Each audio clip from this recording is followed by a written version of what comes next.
Agora, portanto, senhoras e senhores, vamos ao que nos trouxe até aqui nesta noite.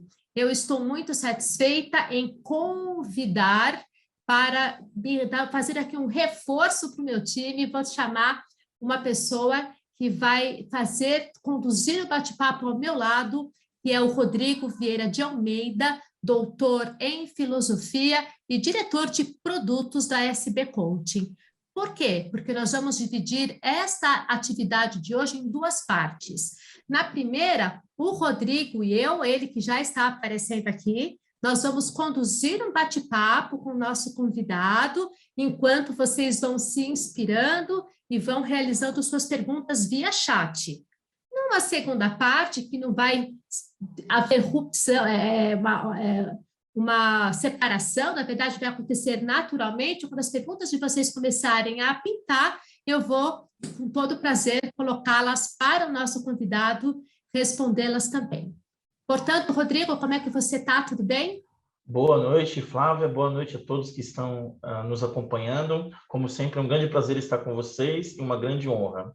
Vamos em frente. Muito bom. Obrigada pela presença, meu querido amigo e companheiro de trabalho, Rodrigo. Nós falamos muito. Fala lá, oi, Rodrigo, tudo bem? Imagina, a gente já teve acho que umas 3 reuniões só hoje, né? Mas é sempre um prazer, excelente. E, portanto, eu gostaria de convidar com muito orgulho o caríssimo professor Luciano Pacheco, que muito generosamente aceitou o nosso convite para dividir conosco sua experiência. Luciano, bem-vindo. O prazer é todo meu, Flávio. Prazer também, Rodrigo, estar aqui, já batendo esse papo aqui e agradecendo o convite que nasceu do Nelson Cirano, né? Meu amigo de longa data. Então, queria dizer que é um prazer estar aqui na SB Coach.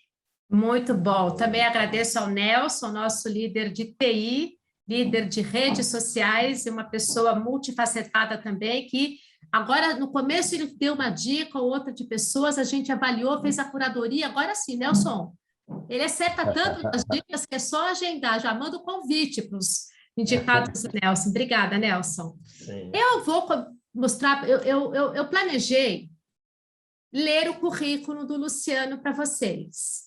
Aí eu comecei a ler o currículo e eu vou ler a primeira parte. Eu já não consegui nem passar da segunda linha, já tem uma pergunta aqui para fazer para ele. Dá uma olhada nisso. Luciano Pacheco é um engenheiro civil com ênfase em cálculo estrutural, com pós-graduação em análise de sistemas pela PUC, lógico, PUC-Rio, vocês já sentiram pelo sotaque dele. Portanto, Luciano, eu já não vou nem prosseguir com o seu currículo. Eu já gostaria de colocar uma primeira questão aqui para você nos contar, pessoalmente. Como é que foi que o engenheiro, que a gente já atrela ao perfil cartesiano, analítico, racional, fez essa virada na vida, transformando-se numa pessoa que é especialista em comportamento humano, em desenvolvimento de líderes e especialista em autoconhecimento? Essa já é a primeira questão que nós queremos que você nos esclarecesse neste bate-papo.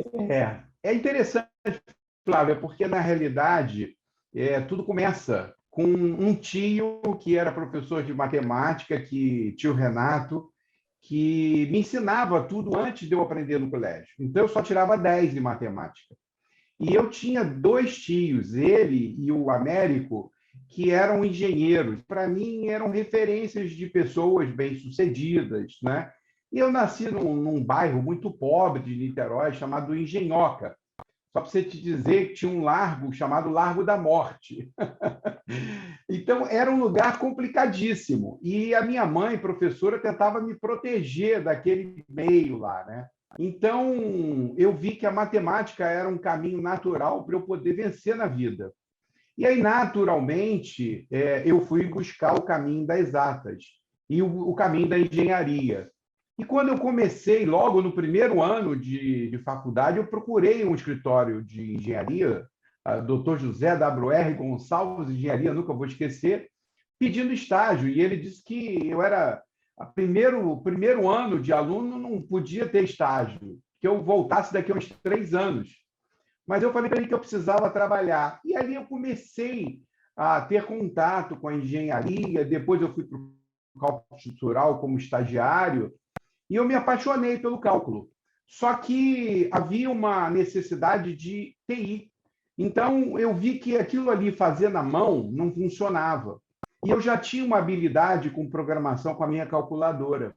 Então, o dono da empresa pagou um curso para mim e eu me tornei um desenvolvedor de soluções para laje de cogumelo, laje sem vigas, blocos de coroamento para estaca. E aí eu fui me desenvolvendo nessa área até que o mercado me chamou para sair da engenharia para ganhar 5 vezes o que eu ganhava como estagiário de engenharia.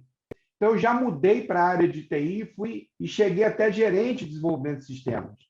Só que aquilo não era o que eu queria fazer. E aí eu comecei a me descobrir, porque eu sempre fui uma pessoa de relacionamento, sempre humanas. E aí, quando eu fui fazer a COPEAD, fiz MBA de Marketing na COPEAD, aí eu descobri que o meu lado era pessoas, era relacionamento. E daí para virar mentor dos amigos, porque eu comecei fazendo mentoria para os amigos que estavam começando. Até que mais na frente eu fui fazer mestrado, aí depois fiz um monte de outras coisas. Mas essa é a explicação. Eu fui para exatas porque era o caminho mais fácil, porque era o caminho que me daria segurança de sair da onde eu estava, daquele ambiente um pouco complicado socialmente. Excelente. Mas ainda você está numa área muito técnica, e como é que você percebeu esse soft skill, que eu também quero que você fale sobre isso depois, em Claro. se enveredar para o lado de perceber as pessoas por trás dos líderes? Como é que foi, Luciano, que você trilhou a sua carreira até chegar nos cargos de liderança e, além disso, percebeu que você poderia ser, sim, um orientador de líderes? Como é que Isso. você deu Eu isso? tive, eu trabalhei numa empresa que não existe mais, mas foi uma grande empresa, foi a maior empresa software house de desenvolvimento de soluções para IBM. A gente ganhou vários prêmios. Só tinham gênios lá. Todos eram engenheiros do IME ou do ITA. Todos. Eu era o mais idiota daquela turma. Mas eu tive um grande líder, Miguel Sauan. O Miguel Sauan, todos os outros eram muito técnicos e pouco habilidosos para lidar com as pessoas. E as pessoas a gente estava perdendo muita gente. E o Miguel, ele me inspirou a, primeiro, entender que as pessoas são diferentes, que você não pode exigir a mesma coisa de pessoas que são diferentes, que têm histórias de vida diferentes, que têm competências diferentes, que têm talentos diferentes, e de que eu tinha um potencial enorme para enxergar isso nas pessoas. Então, eu devo ao Miguel Sauan essa guinada, porque aí, a partir desse momento, eu comecei a ouvir dos meus liderados, e aí eu já tinha uma equipe de 32 desenvolvedores, eu comecei a ouvir dos meus liderados de que faziam qualquer coisa que eu pedisse. Por mim, fariam qualquer coisa. Então, ali eu percebi que eu estava sendo um líder inspirador, eu estava sendo um líder que estava compartilhando uma visão de futuro legal e de que havia respeito. E por aí eu comecei a perceber que essa era a minha praia, porque eu fui um líder muito querido. Quando eu fui diretor da Golden Cross, muitos anos depois, eu saí com 2 anos de empresa, com os melhores resultados, tinha melhorado 53% a rentabilidade da empresa, que estava passando por um momento muito complicado. Depois de eu ter saído da Deloitte, eu fui para lá para fazer um projeto de reengenharia para mudar processos. E, por conta de conflito de interesses, de posições minha como diretor e a vice-presidência da empresa, eu fui demitido. Minha primeira demissão na minha vida aconteceu ali. E esses meus colaboradores, que eram apenas 890, eles fizeram um rap para mim, que eu tenho escrito, guardado até hoje, e falando do quão bom foi ter um líder como eu. Então, eu acho que foram as minhas experiências profissionais de gestão de pessoas, porque eu acho que essa é a minha principal competência, e que naturalmente nasceu um desejo de estudar, de me aprimorar nessa questão das soft skills que são tão demandadas pelo mercado. Professor Luciano, eu fico motivado, né? E eu acho um privilégio ouvir tudo isso que você está falando, né? E uma coisa que me chamou a atenção e que eu acho muito importante é a questão de que, pegando o gancho novamente, né? Você começou com as exatas, mas você sentiu, se eu entendi bem o que você falou, você tinha no coração a ideia de que você realmente era uma pessoa que gostava de pessoas, uma pessoa que gostava de entender de gente e ajudar essas pessoas a evoluírem, se desenvolverem, algo muito próximo do que é também a missão da SB Coach. Daqui a pouco a gente fala sobre isso, né? Mas me chama a atenção o fato de que você é um exemplo vivo de que uma pessoa pode controlar, de fato, o seu futuro, ou seja, o seu destino, e isso me demove a fazer uma ligação com o fato de que você é autor de 2 livros, ok? Certo? Um livro chamado Auto-Coaching, Seja Dono do Seu Destino, e um outro livro chamado Nem 8 Nem 80. E ambos pela editora Mauad. E, assim, isso me faz pensar o seguinte: você veria algum ponto de contato entre a sua história e aquilo que você abordou no livro, sobretudo mencionando aí o Seja Dono do Seu Destino, a questão do auto-coaching, né? E como a metodologia que você desenvolveu a partir do livro que você criou se coaduna com essa sua missão de vida e o que aconteceu após, né, você realmente dominar o seu destino aí dentro daquilo que você queria. Eu gostaria que você falasse um pouco com a gente sobre isso. Excelente pergunta, Rodrigo. Eu digo que todo livro, né, isso eu já ouvi de vários autores, ele tem um quê ali de biográfico, né?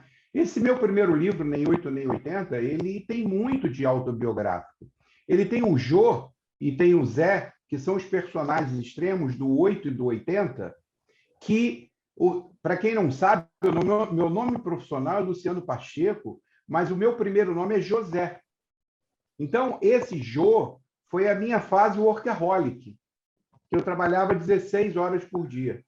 E a fase Zé é a fase do cara do meu lado que deixa a vida me levar.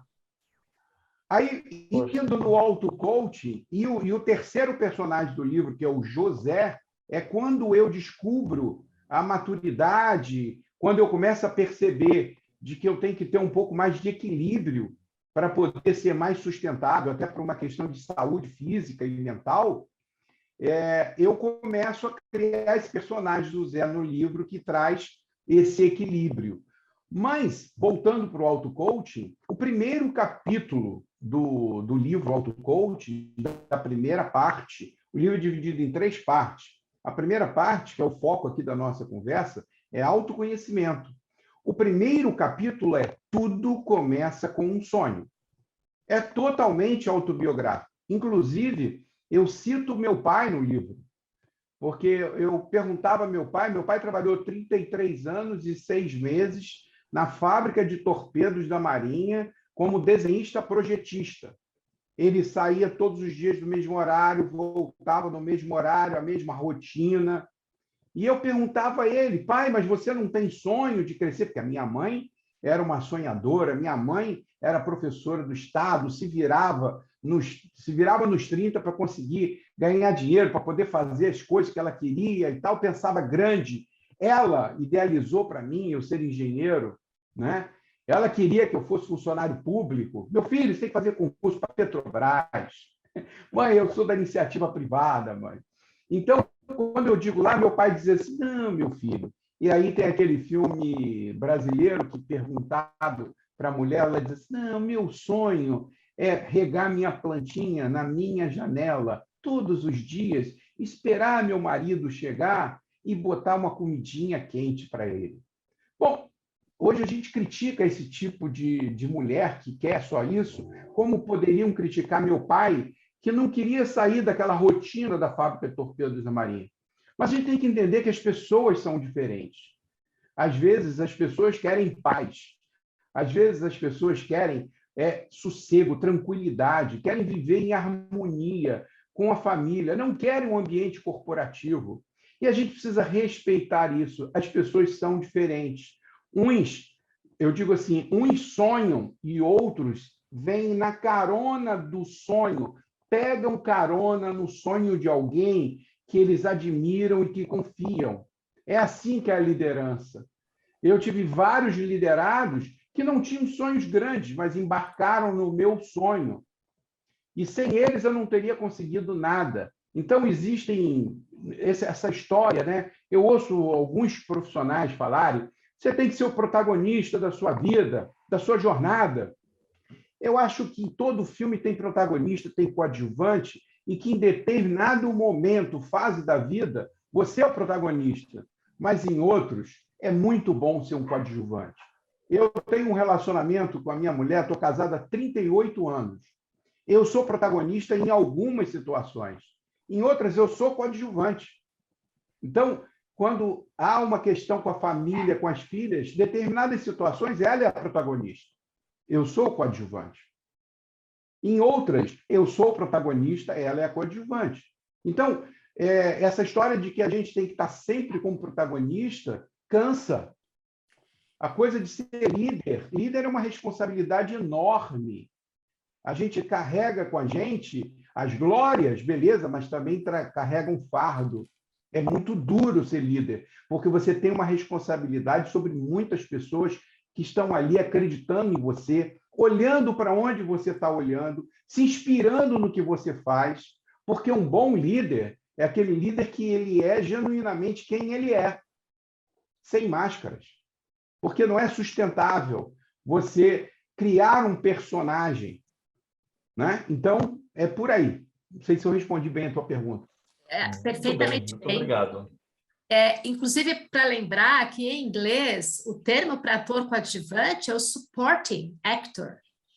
Ele é o ator de apoio. Então, você, às vezes, está na cena como protagonista, mas você é apoio o tempo todo àquele que está no protagonismo, no teu momento de vida, né? Então, a gente nunca é desnecessário, a gente é sempre um apoio para o outro ter a maior ênfase naquele momento. Eu ia mesmo perguntar sobre os soft skills que você atribui hoje a serem fundamentais para um líder. Você como um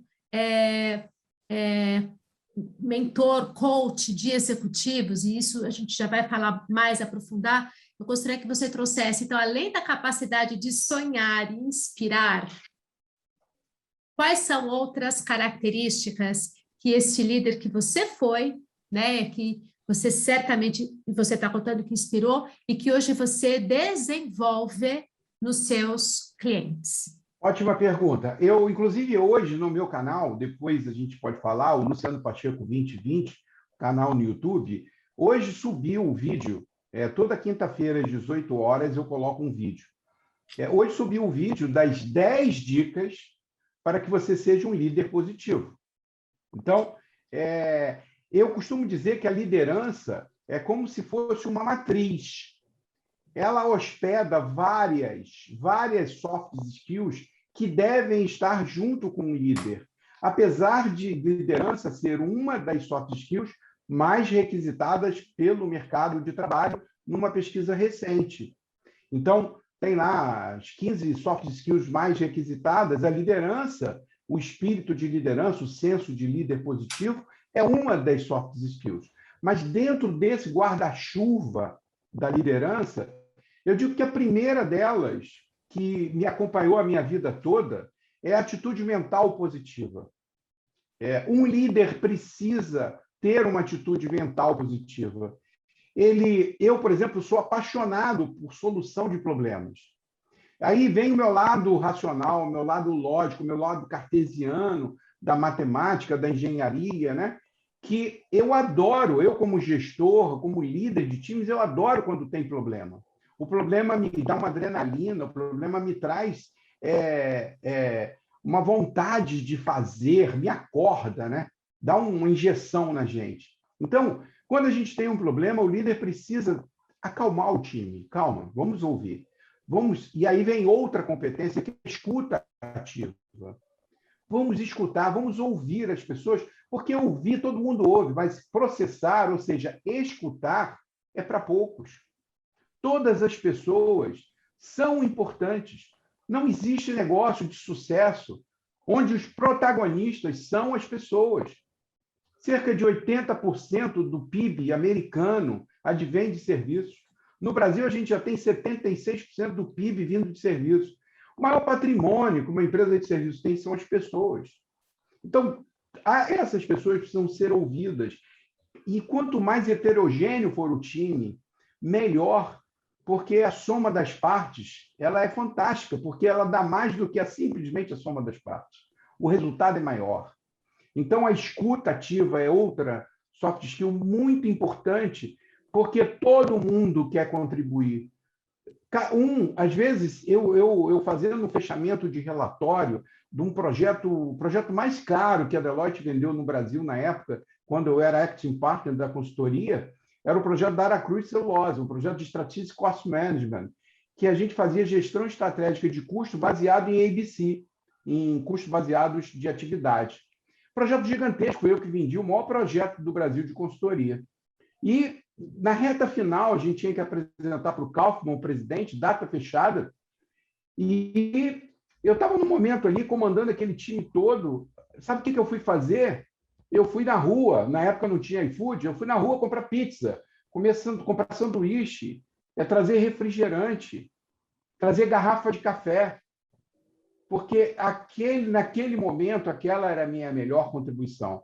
Então, num time, tem gente que servir num café na hora certa ajuda, né? Às vezes revisando um relatório. Então, a gente tem que entender, o líder tem que perceber que as pessoas têm competências diferentes, habilidades diferentes. Eu acho que essa é uma das soft skills muito, muito relevantes para que a gente tenha no trabalho. Agora, Rodrigo, você que é doutor em filosofia, para mim, o grande desafio de hoje é a soft skills, trabalho colaborativo. Porque a gente, desde pequeno, pelo menos a minha geração, ela foi estimulada, criada para competir, para ganhar do coleguinha. A gente vai, na minha época, era tudo pódio. Primeiro lugar, segundo lugar, terceiro lugar. Então, a gente foi criado, isso está no nosso mindset, que é um condicionamento de competir.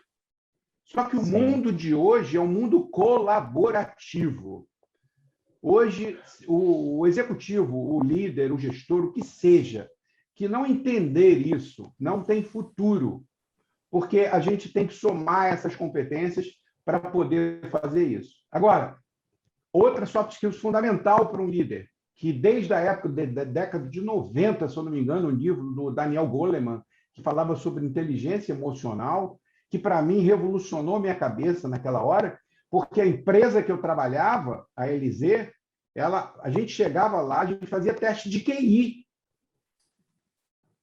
Porque para trabalhar naquela empresa de tecnologia que só tinha gênio, você tinha que fazer prova de teste de QI. E aí, quando eu li Goleman, que falava do QE, do coeficiente emocional, ali eu me apaixonei. Por quê? Também porque eu era o QI mais baixo dos gestores que estavam naquela empresa, então eu precisava me agarrar em alguma coisa que dissesse assim, eu sou bom nisso, eu sou melhor do que os outros nisso. E vários profissionais que passaram lá não chegaram ao nível de gerência como eu cheguei. Cheguei justamente por conta dessas soft skills. Agora, aí quando eu falo de inteligência emocional, eu vou usar uma palavra que para mim está no vídeo de hoje, das 10 dicas para o líder positivo, é autocontrole. Que cada vez mais está difícil você encontrar pessoas que tenham esse autocontrole. Principalmente depois da pandemia, a gente aumentou muito os transtornos de ansiedade. O Brasil é um recordista de casos de transtorno de ansiedade no mundo. É o segundo país que tem o maior nível de depressão no mundo. Então, autocontrole, eu diria que é fundamental. Outra palavra da moda, só para completar, Flávia, é resiliência. Porque essa palavra está muito na moda e eu, como engenheiro, sempre expliquei resiliência assim. Você pega o paralama do carro, faz uma pressão sobre ele, o que acontece com o paralama? Ele retrai, ele amassa. Só que quando cessa a pressão sobre o paralama, ele volta para a posição original dele sem nenhum dano, sem a pintura trincada, sem nada. Isso é resiliência que a gente aprende na resistência dos materiais na faculdade. Então, quando a gente traz resiliência, para a vida das pessoas, para a gestão de pessoas, eu quero dizer uma coisa aqui muito importante. Quando você faz uma pressão sobre um paralama e ele volta sem nenhuma rachadura na tinta, isso não existe no ser humano. Quando você pressiona demais um profissional, aquilo deixa uma sequela, aquilo deixa uma história. Ele pode até segurar a onda, respirar fundo e mostrar que é resiliente no trabalho, mas pode acreditar que ele está somatizando alguma coisa num órgão interno ou na questão de saúde mental e de ansiedade dele. Eu queria deixar esse recado. Professor Luciano, está sendo apaixonante esse nosso bate-papo. Daqui a pouco a gente vai abrir, né, Flávia, para a plateia fazer perguntas. Então, eu vou agora pegar o gancho do que você falou e fazer duas perguntas em uma. Claro. Certo? Pegando o gancho do que você falou, né? De fato, a questão o grande desafio que é o fato de que o mundo do futuro e mesmo atual pede por questões colaborativas, por um trabalho colaborativo, ao passo que nós não estamos preparados para isso. Isso mostra um problema, né, uma falha educacional muito grande, e, na verdade, o que está por detrás disso uma das questões que estão por detrás disso é a questão do egoísmo, né?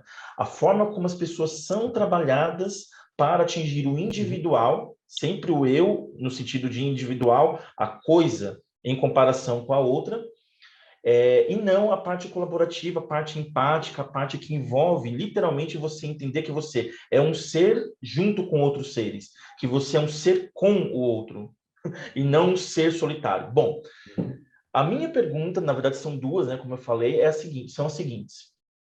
Como que você vê o papel do coaching e da mentoria para justamente tratar esse tipo de questão que acaba redundando depois no desenvolvimento das soft skills, mas como o processo de coaching, diferente do processo da mentoria, aí vem a segunda pergunta, qual é a diferença entre as duas? Nós sabemos muito bem, mas eu gostaria que vocês expôssem para todas as pessoas que estão presentes, mas qual é a diferença entre os dois e qual o papel dos dois, coaching e mentoria, para o desenvolvimento disso e o futuro disso, sobretudo considerando aqui o nosso Brasil? Eu diria para você que o grande desafio é esse mesmo. Eu tive o prazer de participar de um conselho de administração informal numa escola daqui da região. O dono da escola foi meu professor de álgebra no curso pré-vestibular, Pedro Anísio de Menezes.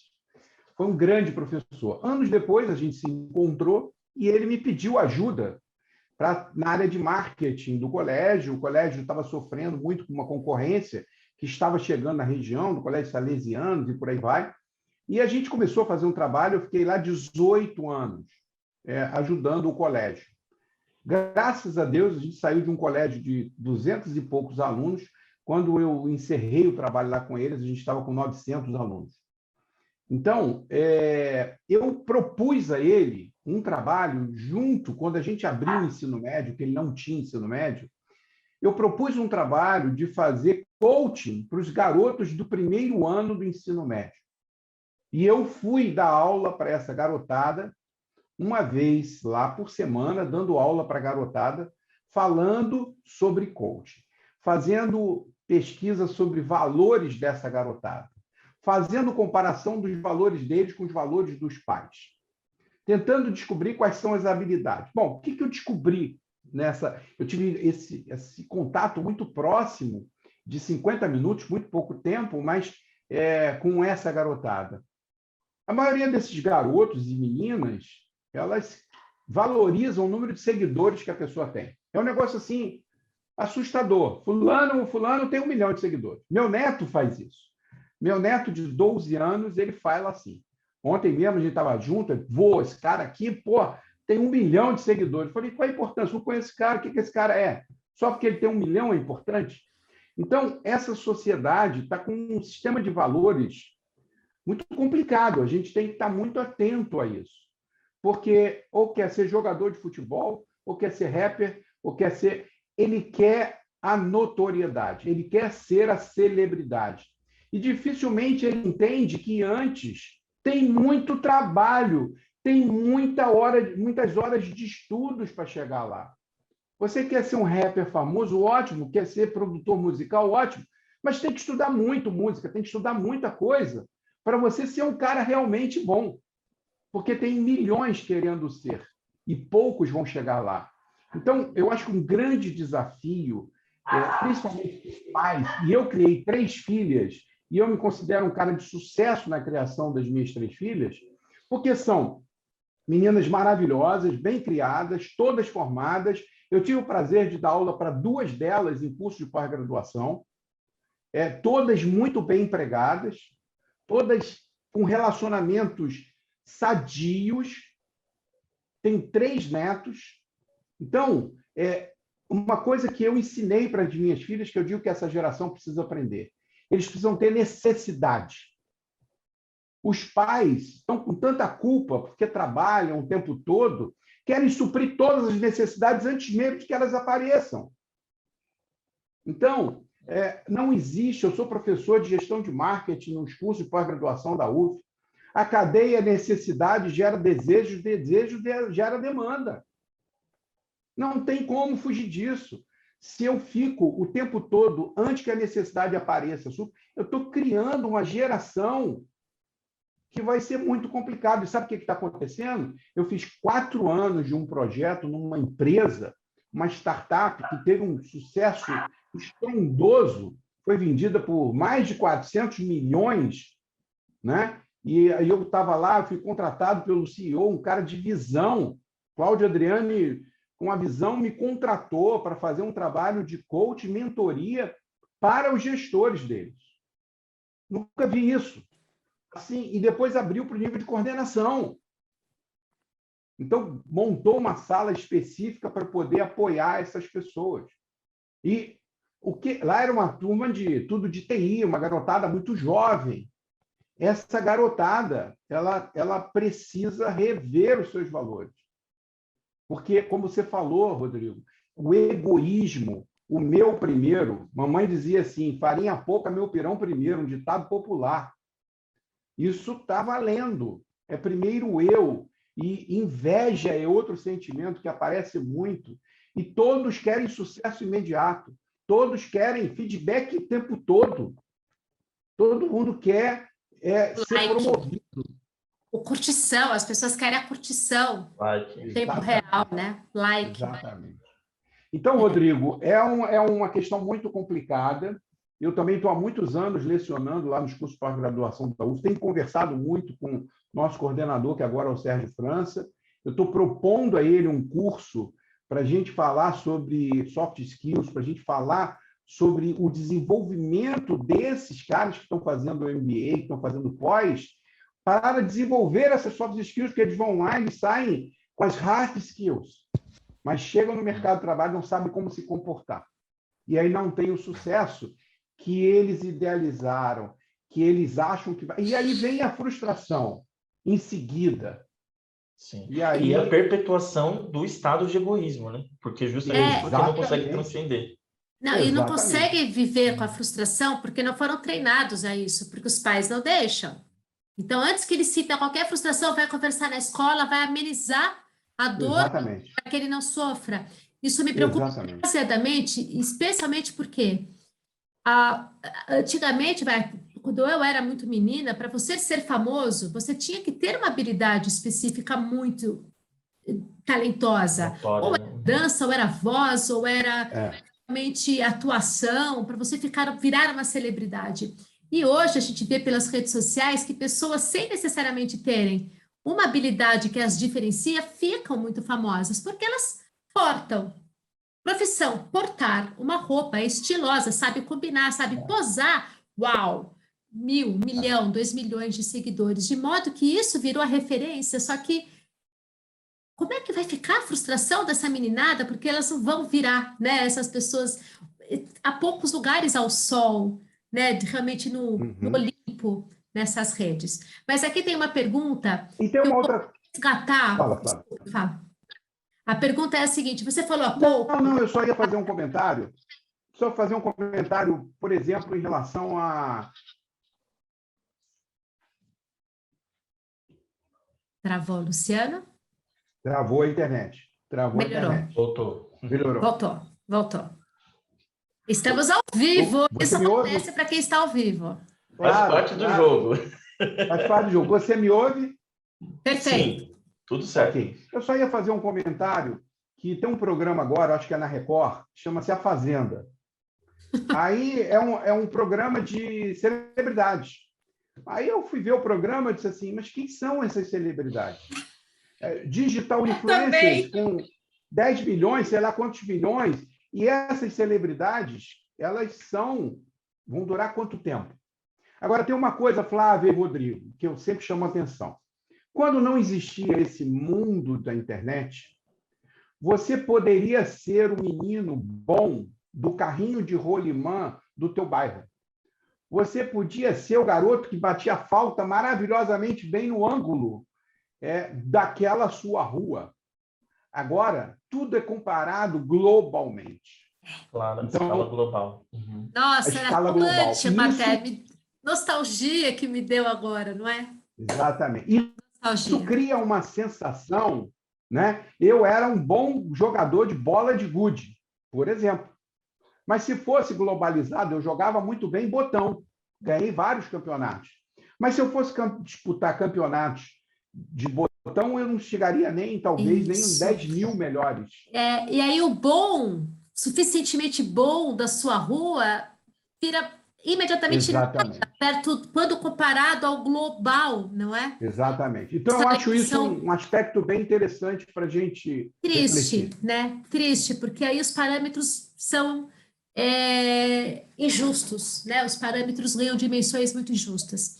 Voltando, viu, Luciano, ao que você falou da resiliência,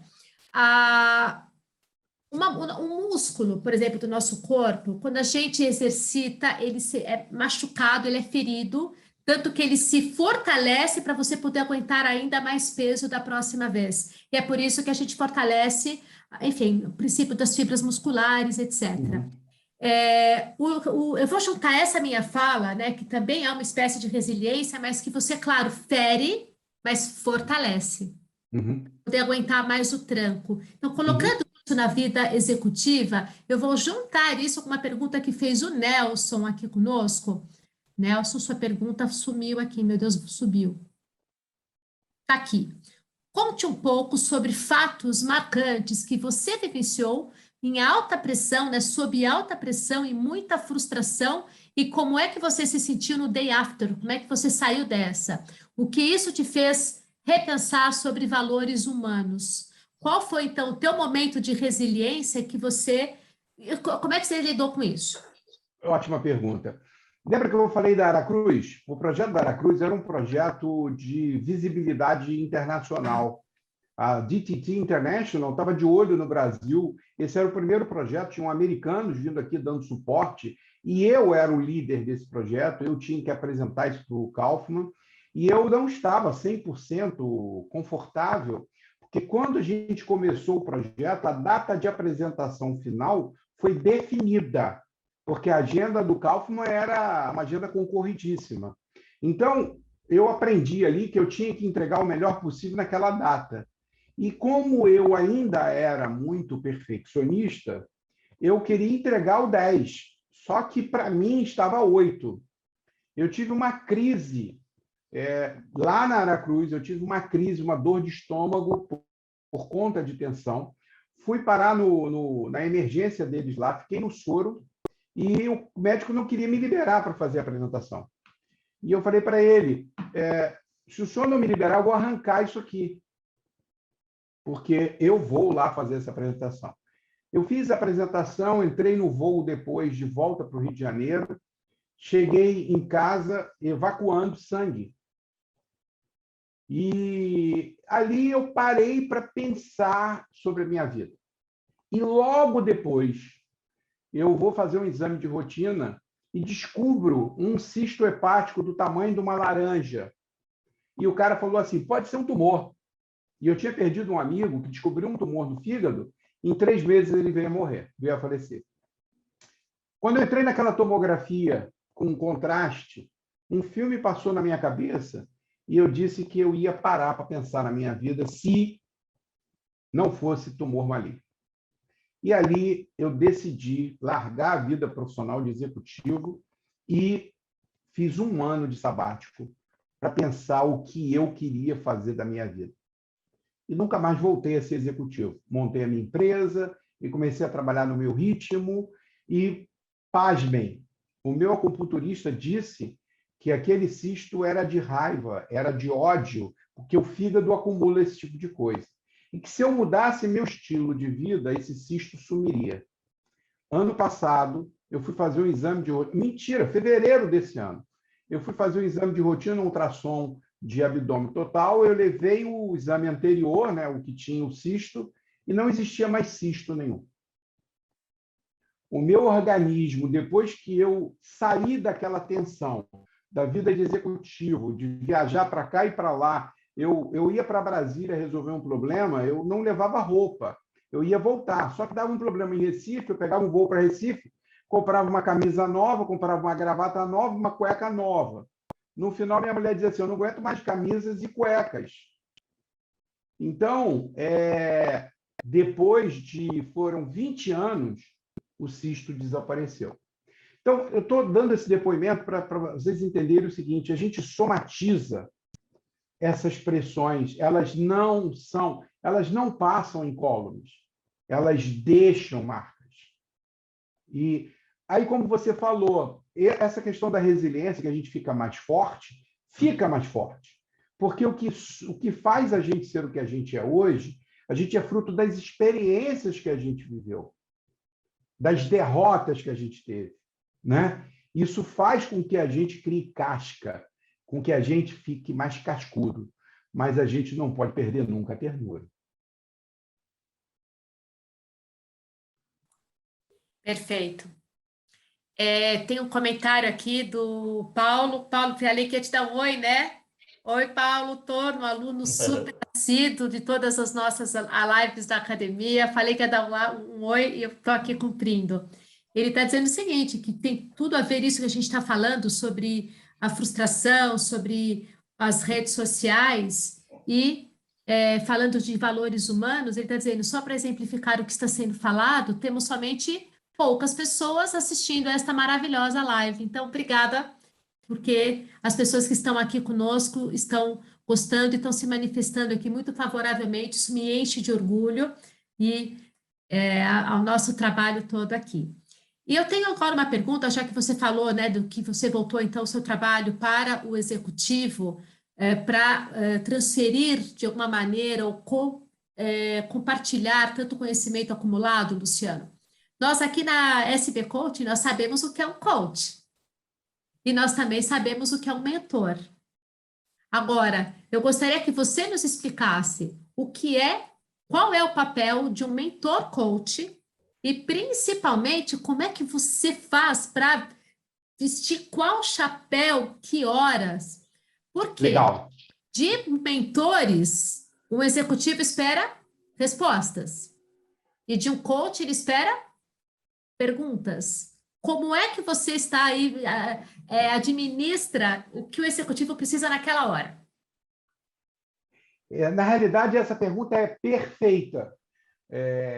Eu aprendi na minha formação de coaching para não misturar, porque eu já fazia trabalho de mentoria antes, para não misturar numa sessão o papel de coach e o papel de mentor, porque isso confunde o coach, confunde o cliente, o mentorando. Com o tempo, eu já faço isso há muitos anos. Esse livro que eu escrevi foi em 2012, publicado em 2012, mas ele foi escrito em 2010, então já tem 11 anos que ele foi escrito. Porque para até publicar, a revisão, essas coisas demoram. Então, você tem que chegar para o cliente e dizer para ele que hoje nós vamos fazer uma sessão de coaching. Hoje nós vamos fazer uma sessão de mentoria. Só que, à medida que eu tenho clientes de mentoria, antigos, clientes que a gente já está trabalhando há muito tempo. Então, eu me permito avisar a ele no meio da sessão e dizer assim, vou botar um boné de mentor ou vou botar meu boné de coach. Por quê? Porque o coach, ele pressupõe que ele vai fazer que o cliente dele, o coach, encontre as respostas. Então, você tem que usar as perguntas poderosas.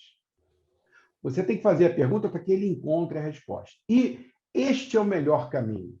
Porque quando uma pessoa encontra a resposta, o nível de comprometimento dela para colocar em prática aquilo que ela encontrou como resposta é infinitamente maior do que quando alguém diz o que você deve fazer. Então, eu classifico o seguinte, no meu trabalho de mentoria, eu inclusive recebi hoje do Edu, um grande abraço aí, pô, lindo demais aquela frase que você mandou do que é um verdadeiro mentor. Ele dizia basicamente de que o mentor não é aquele que conta a experiência que ele teve, dizendo que ele deva fazer aquilo, mas um verdadeiro mentor está do lado dele, acompanhando a história e compartilhando experiências e, na hora certa, às vezes, apontando o caminho. Então, às vezes, eu aponto o caminho, mas, na maioria das vezes, eu prefiro que ele encontre o caminho. Só que eu faço um suporte, por exemplo, de trabalho de mentoria via WhatsApp. Então, tem questões que são demandadas na hora, ele manda um áudio e eu tenho uma SLA de responder em 24 horas, mas sempre respondo muito rápido. Então, é uma questão, eu estou assim, com uma situação com um funcionário, aconteceu isso, sempre muito relacionado a comportamento, a habilidades comportamentais, né? E vou fazer isso. Não faça isso. Pelo amor de Deus, calma, vamos entender a situação. Vamos ouvir, autocontrole, calma, pensa, entenda o lado do outro, qual é a intenção positiva que tem. Então, eu digo o seguinte, quando você está num campo que o cliente não domina, ele quer a sua resposta. Isso é muito comum na soft skills, porque os gestores, eles são muito técnicos. Eles foram treinados para responder às demandas técnicas. Ele não tem muita paciência para as questões comportamentais. Então, nesse campo, ele quer uma resposta rápida, porque ele precisa, e ele está fora da área dele. Eu conheço vários mentores que atuam em questões específicas técnicas, mentores de TI, mentores de desenvolvimento de software. Isso é uma outra categoria de mentoria que não é a que eu faço. Agora, quando é que ele aceita a pergunta como resposta? Né? Porque é difícil, você faz uma pergunta e você vai responder a ele com uma outra pergunta. Normalmente, quando eu estou trabalhando a questão do autoconhecimento dele, ele aceita perguntas.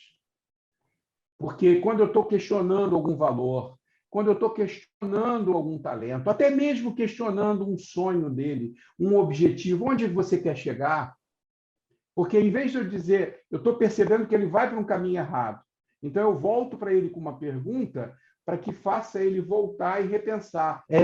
Se eu for nessa direção, eu não vou para onde eu quero. Então, normalmente, eu uso muito esse recurso quando eu estou voltado para a questão do autoconhecimento.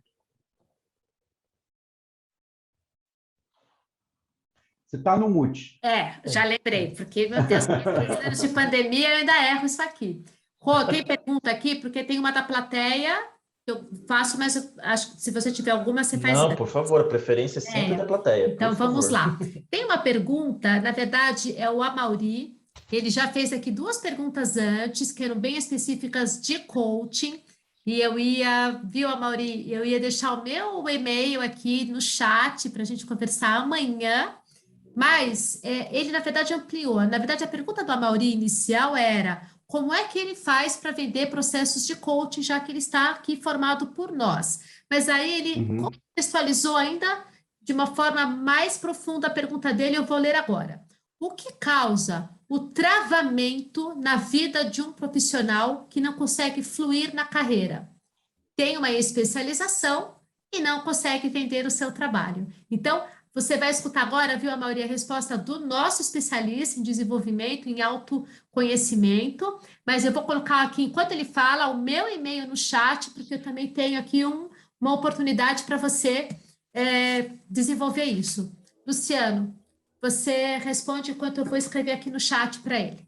Eu tive uma experiência recente com um cliente meu de trabalho de mentor coaching, né?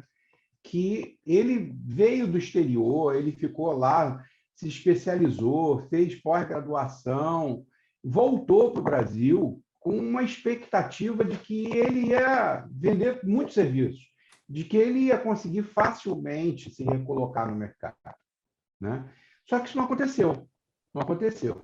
E olha que interessante, eu usei a jornada do herói com ele para ele entender que, na realidade, ele não estava ainda à espera de um chamado. Ele ainda estava no retorno. Ele ainda estava celebrando o fato de ter ido conseguir estudar fora, de ter trabalhado numa empresa fora do Brasil. E olha que interessante, ele não sabia, não conseguia sair, ele não passava em nenhuma entrevista, ele não passava esse sentimento. A gente fez 14 sessões e ele, na primeira entrevista que ele teve, depois do processo, ele foi selecionado. Eu acho que a ficha, quando a ficha cai, você entender em que momento você está, se você realmente está esperando um chamado. Tem uma cliente, por exemplo, que ela não consegue estar pronta para o chamado. Ela está tão confortável na zona de conforto dela e ela não se percebe. É uma jovem e a gente tem conversado muito sobre isso. Então, eu acho que a ferramenta da jornada do herói pode te ajudar a perceber, e a questão tem um casamento dos 12 arquétipos, que você pode ver qual é o arquétipo que está dominando naquele momento. Eu acho que essa pode ser uma ferramenta para você entender o teu momento, por que você não consegue deslanchar, apesar das suas competências todas que você tem. Ok, Amaury, essa foi para você sob medida. Linda a indicação da jornada do herói. Saudoso Joseph Campbell. Isso, Exatamente. é o PSYCAP, do PSYCAP. Exatamente. Qual conselho, Luciano, você daria para quem está começando agora nesta área de desenvolvimento humano? Olha que pergunta simples, mas importante. Obrigada, Paulo. Eu diria o seguinte, para você atuar em desenvolvimento humano, a primeira coisa, como é igual o psicanalista, né? Eu fiz uma pós em psicanálise, mas não concluí. Então, por isso que não está no meu currículo. É como na psicanálise, para você fazer a psicanálise para alguém, você precisa passar pelo processo. Então, se você vai fazer um processo, você vai ajudar as outras pessoas nas soft skills para que ele se desenvolva como uma pessoa melhor, que amplie a sua consciência, que melhore no campo dos relacionamentos, porque na minha metodologia, eu criei uma roda da vida, que é uma ferramenta que todo coach usa, mas a minha metodologia da roda da vida ela é baseada num tripé.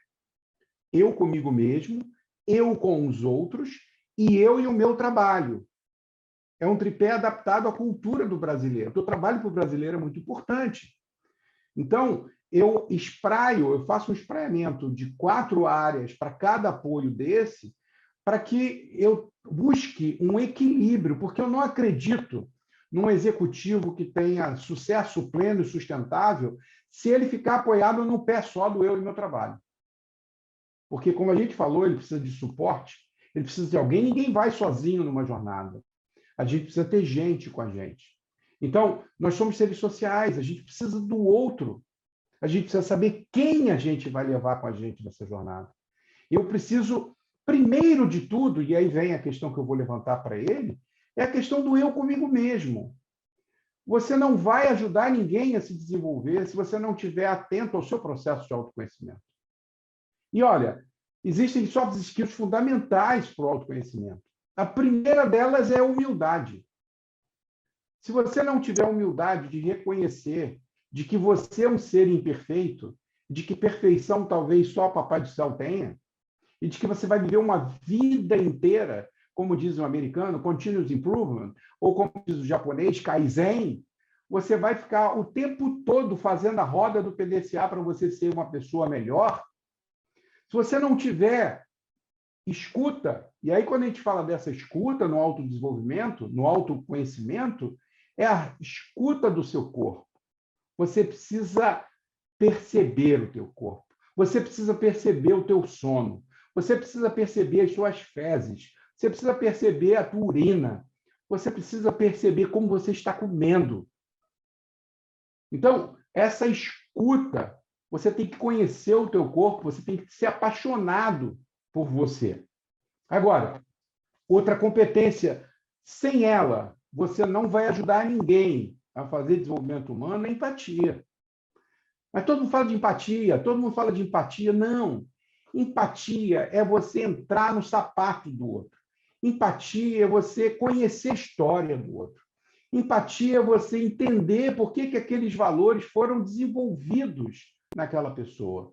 A história familiar, dos seus ancestrais, as experiências de vida. A gente critica os colaboradores, a gente critica as pessoas, mas nunca ouviu a história da pessoa. Não sabe a história familiar, não sabe o que se passou com pai e mãe. Eu já atendi vários clientes que tiveram abuso sexual de avô. Eu tive uma menina que teve um abuso sexual do avô. Aquilo me fez muito mal, porque eu sou avô. Então, eu tive cliente com abuso sexual de pai, de tio, de vizinho.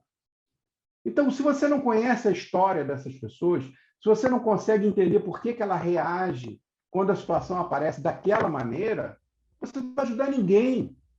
Então, a competência fundamental para ajudar a fazer desenvolvimento humano é de empatia.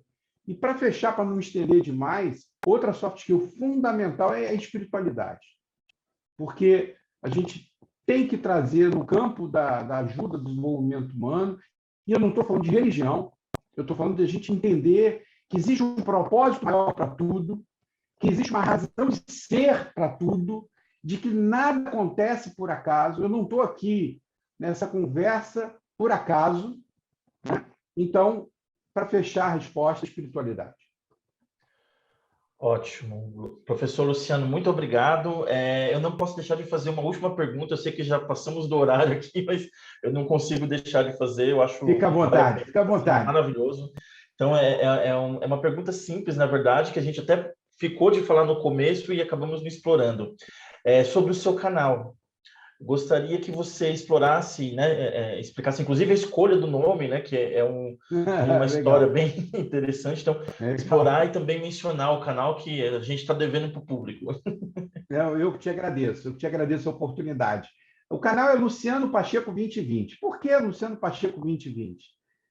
Eu terminei esse ciclo desse cliente que estava me demandando muito. Foram 4 anos, né, indo para a Barra da Tijuca, e foi um fechamento com chave de ouro, a empresa foi vendida muito bem. E aí eu resolvi que encerrei esse contrato, eu resolvi que eu ia fazer o ano de 2019 um ano sabático. Eu falei, vou fazer um ano, o ano 2020, um ano sabático. Isso foi em setembro, outubro de 2019. E aí, janeiro, eu falei, vou criar um canal, Luciano Pacheco 2020. Eu nasci em 1960. E no ano de 2020, eu fiz 60 anos. Então, eu falei, 2020 é um ano especial, um número especial. E, além de tudo, eu tenho um oftalmologista, o Dr. Wellington Santos, que ele diz que, cara, consegui para você a visão perfeita, que é a visão 2020. Então, quando ele ajusta lá as lentes e diz visão perfeita 2020, eu falei, caramba, foi por acaso o 2020, mas nada é por acaso. O 2020 é a visão perfeita do autoconhecimento, para que você tenha uma visão perfeita de você, que você se conheça de verdade, você saiba quem você é, que é uma pergunta quase que impossível de ser respondida, né? Então, eu tenho toda quinta-feira um vídeo, eu tinha um compromisso de entregar de graça 52 vídeos em 2020, compartilhando tudo que a vida me deu. A vida foi muito generosa comigo. Eu tive muitas oportunidades. Claro que eu fiz por onde, mas o universo conspirou, me ajudou, me colocou pessoas como Miguel Sauan, como Moshe Badissana. Eu vou ser injusto de não comentar todas as pessoas que me ajudaram a me informar, doutor Edgar Mário Berga, várias pessoas. E essas pessoas me ajudaram a conquistar tudo que eu conquistei. Então, eu acredito que a lei do retorno, se você recebeu muito, e aí a questão também do momento, a necessidade da gente vai evoluindo à medida que a vida vai passando, a necessidade de retribuir, a necessidade de contribuir com uma sociedade melhor, com as pessoas. Então, eu fiz várias séries, só que em vez de 52 vídeos, eu já tenho mais de 100 vídeos. E tem várias séries. A série atual é sobre as soft skills. A série anterior foi A Maré, inspirado na década de 80, que era uma demanda das minhas clientes, principalmente das mulheres acima dos 40 anos, tinham essa demanda. Eu comecei a falar do amor, que é a coisa mais importante que a gente tem nessa vida. Tem uma série falando de emoções aflitivas, que fala muito do Goleman. Tem uma série, você vai gostar, Rodrigo, e filosofei, que eu trago Sócrates, trago Platão, trago vários filósofos para coisas do dia a dia. Então, é um canal que me dá muito trabalho, mas me dá muito prazer, me dá muita satisfação. Eu não ganho R$1 com aquilo, mas eu te digo para você, primeiro que quando você faz esse processo de dar, você recebe. E eu já recebi demais, então eu sou muito grato. E obrigado pela oportunidade de divulgar o canal. Opa, eu que agradeço. Foi maravilhosa palestra.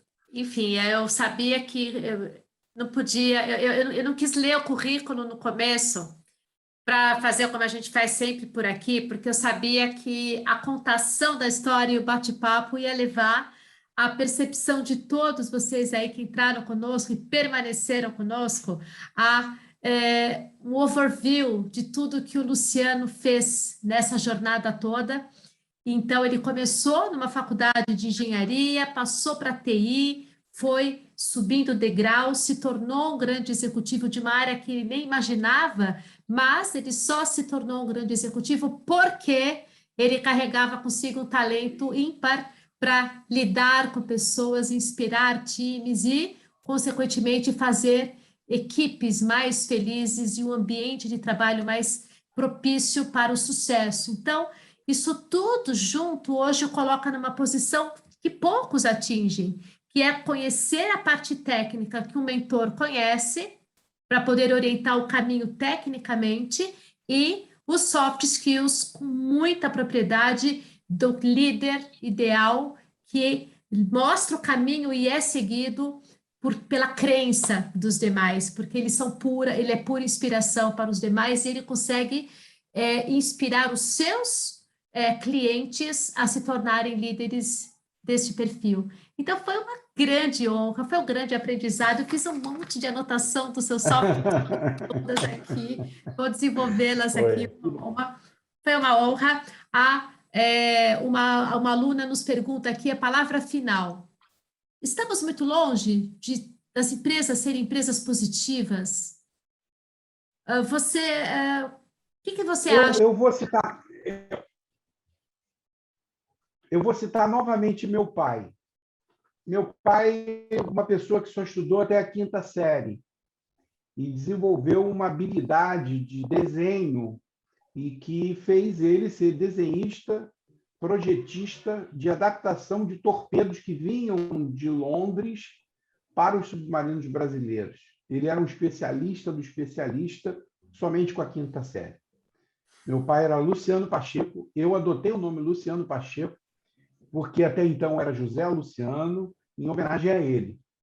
Meu pai dizia o seguinte, meu pai é o cara mais iluminado que eu conheci na minha vida. É uma pessoa que, onde ele chegava, ele irradiava bondade. Meu pai tinha uma frase que dizia, faça o bem sem olhar a quem, meu filho. E tem um café coach que eu gravei no meu aniversário com ele, que está no meu canal. Quem quer conhecer meu pai, pode ver, ele já estava com Alzheimer naquele momento, mas eu deixei para a posteridade gravado essa conversa com ele. Meu pai dizia assim: pô, pai, mas o mundo está piorando muito, pai. Pô, está muito pior. Eu disse, não, meu filho, tudo é um processo de evolução e de melhoria. A gente tem uma mania de comparar o curto prazo. Olha a Idade Média. Olha lá para trás. Olha quanta gente morria banalmente. A gente está num processo, e esse processo, ele faz assim, ele melhora, ele piora. Mas a gente está evoluindo, sabe por quê? Porque os seres de luz estão vindo para esse plano e é para construir um planeta melhor. Então, eu estou todo arrepiado aqui porque eu realmente acredito nisso. E a palavra final é: a gente está evoluindo, a gente está melhorando, a gente anda 3 passos, volta 2, mas a gente fica com saldo positivo. O ser humano, ele veio para evoluir. Eu digo que o meu propósito de vida é ser melhor amanhã do que eu sou hoje. Muito bom. E as pessoas que nos acompanharam estão também nesse processo, porque estão aqui para se aprimorar, para aprender esses soft skills todos que nós trazemos. Rodrigo, alguma palavra para encerrar? A palavra é gratidão. Gratidão, porque foi, ó, nós ficamos aqui contando com o nosso aquecimento anterior, quase 2 horas. Assim, nem vi o tempo passar. Uma oportunidade de aprendizado muito grande, uma honra muito grande ter você aqui conosco, e inauguramos a série Talk Show. Não podia ter sido melhor. Não Agradeço podia ter sido melhor. imensamente. Obrigada. Em nome da SB Coaching. Muito obrigado. Muito obrigada. Obrigada a você, Luciano, especialmente por nos honrar com o seu tempo, que é o que nós temos hoje de mais precioso, porque ele não volta. O dinheiro a gente recupera se perder, mas o tempo a gente não recupera. Então, nós somos muito gratos a você que esteve conosco na Academia SB Coach, nesta inauguração. Eu, em nome da SB Coach, dos nossos presidentes, eu agradeço a sua presença e convido a todos a continuarem se inscrevendo na Academia SB Coach, porque ainda vem mais conteúdos muito empáticos e inspiradores pela frente. Agradeço às equipes que nos ajudaram a poder produzir esse momento, a todo mundo que trabalhou por isso, Nelson, equipe de marketing, equipe de produto, minha equipe também. Obrigada, Luciano, obrigada a todos vocês. Sigam-nos nas redes sociais, sigam o canal do Luciano agora, Luciano Pacheco 2020, porque vale muito a pena. E muito obrigada, um bom descanso a todos vocês, obrigada pela presença. Tchau, pessoal. Muito obrigado. Flávia, você sabe qual é o vídeo número 1 do meu canal? Gratidão. Gratidão. Eu queria agradecer a vocês a oportunidade e queria agradecer ao Nelson Cirano por ter aproximado a gente, tá bom? Obrigada, Nelson. Obrigada a todos, pessoal. Bom descanso.